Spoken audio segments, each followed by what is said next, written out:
Office নয়, এবার গ্রন্থাগার উদ্বোধন করে ছাত্র রাজনীতির নতুন ধারার সৃষ্টির উদ্যোগ নিয়েছে শেরপুরের শ্রীবর্দী উপজেলা ও পৌর ছাত্রদল। কর্মীরা গ্রন্থাগারে আসবে আর বই পড়ার চর্চা করবে। অফিসে বসে অযথা আড্ডা না দিয়ে এবার জ্ঞানের চর্চা করাই তাদের লক্ষ্য। এই লক্ষ্য নিয়ে 15 নভেম্বর শনিবার বিকেলে বাংলাদেশ জাতীয়তাবাদী ছাত্রদল শ্রীবর্দী উপজেলা ও পৌর শাখার আয়োজনে গ্রন্থাগার উদ্বোধন করা হয়েছে। পৌর শহরের থানা রোডে এই গ্রন্থাগার উদ্বোধন করেন বিএনপির কেন্দ্রীয় নির্বাহী সদস্য ও শ্রীবর্দী ঝিনাইগাতি আসনের বিএনপির মনোনীত এমপি প্রার্থী মাহমুদুল হক রুবেল। এ সময় উপস্থিত ছিলেন সাবেক এমপির সহধর্মিণী ফরিদা হক দীপা, উপজেলা বিএনপির আহ্বায়ক আব্দুর রহিম দুলাল, সদস্য সচিব আব্দুল্লাহ আল মামুন দুলাল, পৌর বিএনপির সদস্য সচিব এস.এম. সোহান, শ্রীবর্দী সরকারি কলেজের প্রভাষক রিফাত আহমেদ, তরুণ সমাজসেবক ব্যারিস্টার শাহাদত হোসেন জিকু, শ্রীবর্দী পৌর ছাত্রদলের আহ্বায়ক শোভন শাহরিয়ার রাফি ও উপজেলা ছাত্রদলের সদস্য সচিব রুকনুজ্জামান রুকন সহ আরো অনেকে।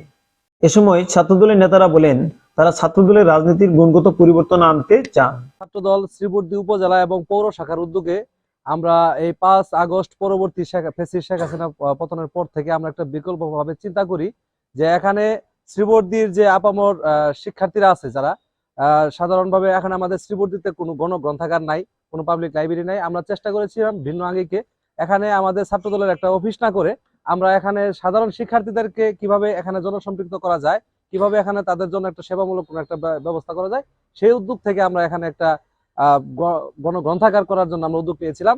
সেখানে আমাদের এই আসনের সংসদ সদস্য, সাবেক সংসদ সদস্য মাহমুদুল হক রুবেল সাহেব এবং ওনার সহধর্মিনী, পাশাপাশি আমাদের বড় ভাই শাহাদাত হোসেন, ব্যারিস্টার শাহাদাত হোসেন জিকু ভাই এখানে সার্বিক সহযোগিতা পরামর্শ এবং ওনাদের পরামর্শেই আমরা মূলত এই সহযোগিতায় মূলত আমরা এই গ্রন্থাগারটা এ পর্যায়ে আসতে পেরেছি। আজকে আলহামদুলিল্লাহ আমাদের শুভ উদ্বোধন করা হয়েছে। তো আমরা আগামী দিনে চাই আমাদের এই গ্রন্থাগারের মধ্য দিয়ে শ্রীবর্দীর সকল শিক্ষার্থীরা এখানে এসে জ্ঞান বিজ্ঞানের চেষ্টা করুক। এখানে আমাদের ওয়াইফাইয়ের ব্যবস্থা আছে, এখানে আমাদের পত্রিকার ব্যবস্থা আছে, পাশাপাশি এখানে বিভিন্ন ধরনের বই কালেকশন আছে।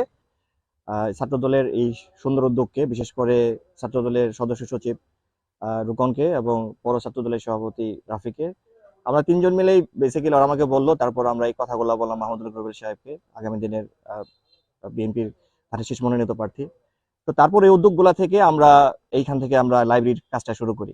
তো এর উদ্দেশ্যটা হচ্ছে আমাদের যে পলিটিক্যাল ইডিওলজির প্রতি, পলিটিশিয়ানদের প্রতি যে সাধারণ মানুষজনের বা স্টুডেন্টদের যে একটা নেগেটিভ ধারণা আছে যে হচ্ছে তারা শুধু পলিটিক্স করে, তাদেরকে ব্যবহার করে, সুতরাং ওই জায়গাগুলো থেকে বের হয়ে এসে এবং তাদের জন্য একটা কল্যাণময় এবং হচ্ছে একটি সুন্দর সমাজ গঠনের জন্য যে মেধার বিকাশটা হয়, সেই চর্চা থেকে সেই উদ্দেশ্যে আমাদের এই প্রজন্মবাদী ঘর লাইব্রেরিটা উদ্বোধন করা।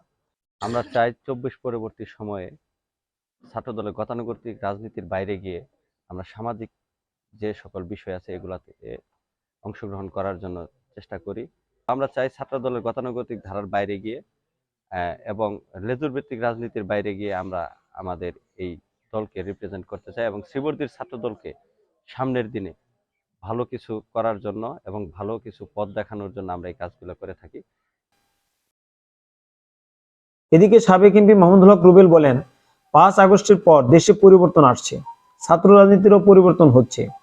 দেশনায়ক তারেক রহমানের নির্দেশে আমরাও ছাত্র রাজনীতির পরিবর্তন আনার চেষ্টা করি। এটা আমাদের নেতা তারেক রহমান সাহেব ইতিমধ্যে নির্দেশনা দিয়েছেন ছাত্র দলকে পড়াশোনা ভিত্তিক, জ্ঞান ভিত্তিক কার্যক্রমে অংশগ্রহণ করার জন্য।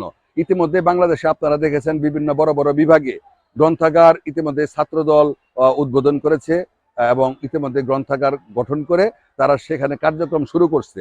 আমাদের শেরপুর জেলার মধ্যে প্রথম আমরা শ্রীবর্দী উপজেলা ছাত্রদল এবং পৌর ছাত্রদলের মাধ্যমে আমরা আজকের গ্রন্থাগারটি উদ্বোধন করলাম।